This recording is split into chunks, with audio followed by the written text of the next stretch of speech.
London, AP, for Boris Johnson, facts have always been flexible.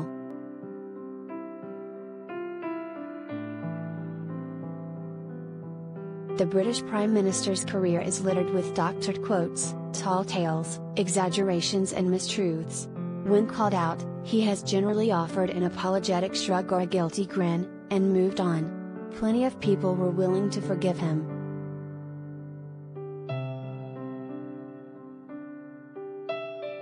At least until now. Revelations that the Prime Minister and his staff partied while Britain was under coronavirus restrictions have provoked public outrage and prompted many in the Conservative Party to consider dumping their leader.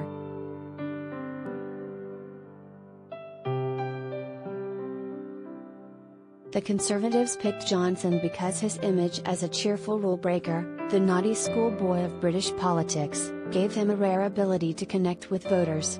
Now, many are having second thoughts.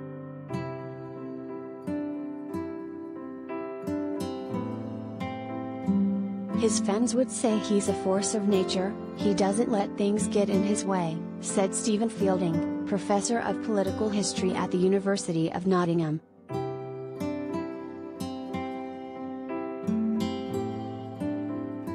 Sometimes he's been caught out, but mostly he's got away with it, Fielding added. Now the reality is becoming more apparent to more and more people.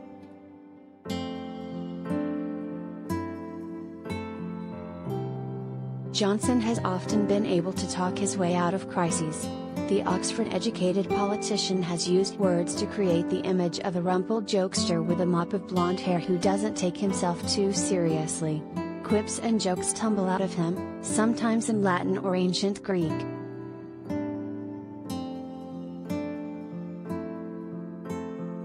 That persona made Johnson a popular guest on the humorous TV show Have I Got News for You from the late 1990s onwards, and brought him global fame as London's boosterish mayor between 2008 and 2016.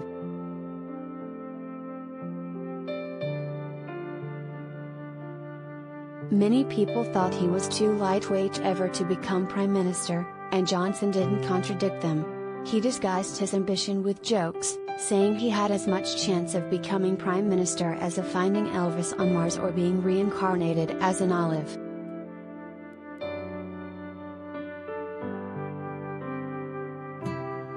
In fact, he had long dreamed of power. His sister Rachel Johnson has said his childhood ambition was to be world king, but his route to the top was haphazard.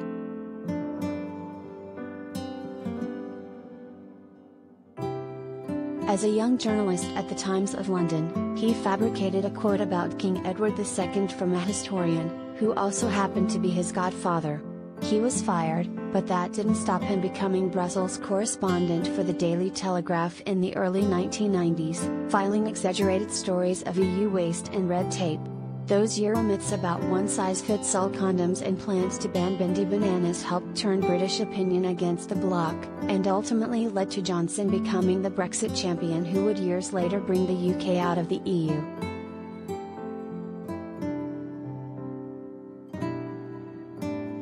Brexit was won in a 2016 referendum campaign that contained many questionable claims, notably the allegation, often repeated by Johnson, that Britain gave the EU £350 million a week that could instead be spent on the UK's health service.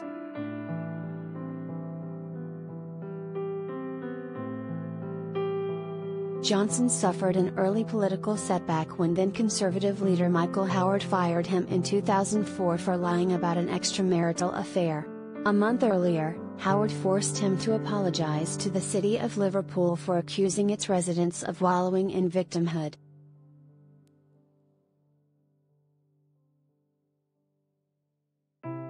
Opponents long argued that Johnson's loose grasp of facts, and history of glibly offensive comments, made him unfit for high office. Over the years Johnson has called Papua New Guineans cannibals, claimed that part Kenyan Barack Obama had an ancestral dislike of Britain and compared Muslim women who wear face-covering veils to letterboxes.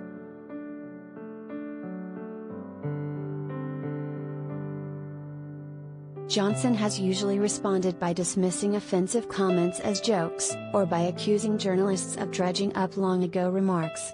Attacking the media, along with lefty London lawyers, is a long-standing populist tactic of Johnson. His biographer Andrew Gimson has called him the Merry England PM who depicts his opponents as joyless Puritans.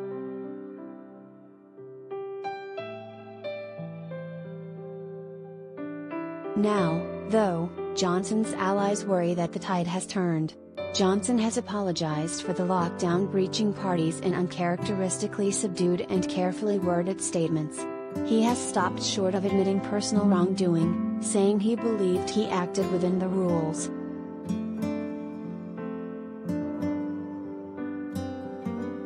But many Britons who stuck to lockdown rules imposed by the government, cut off from friends and family, unable to visit relatives in nursing homes and hospitals, have scoffed at Johnson's Partygate excuses, including his claim that he thought a bring-your-own-booze garden party was a work event.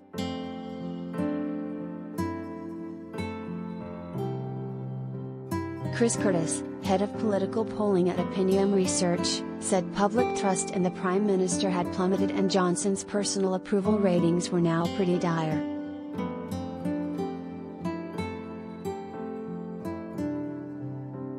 It has always been true that the public would prefer to have a pint with Boris Johnson but wouldn't necessarily trust him to look after their kids, Curtis said. But what we've seen happen with this crisis is that now people say they would be less keen to have a pint with him, and people really wouldn't trust him to look after their kids.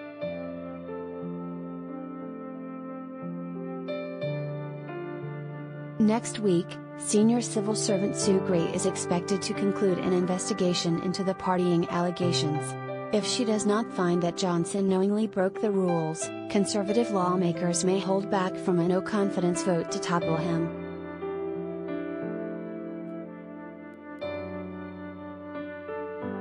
But Fielding said Johnson's brand has now been irrevocably tarnished, even if the immediate crisis passes.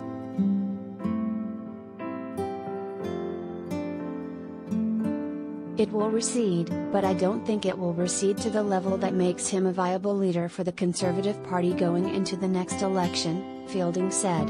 He's a dead duck.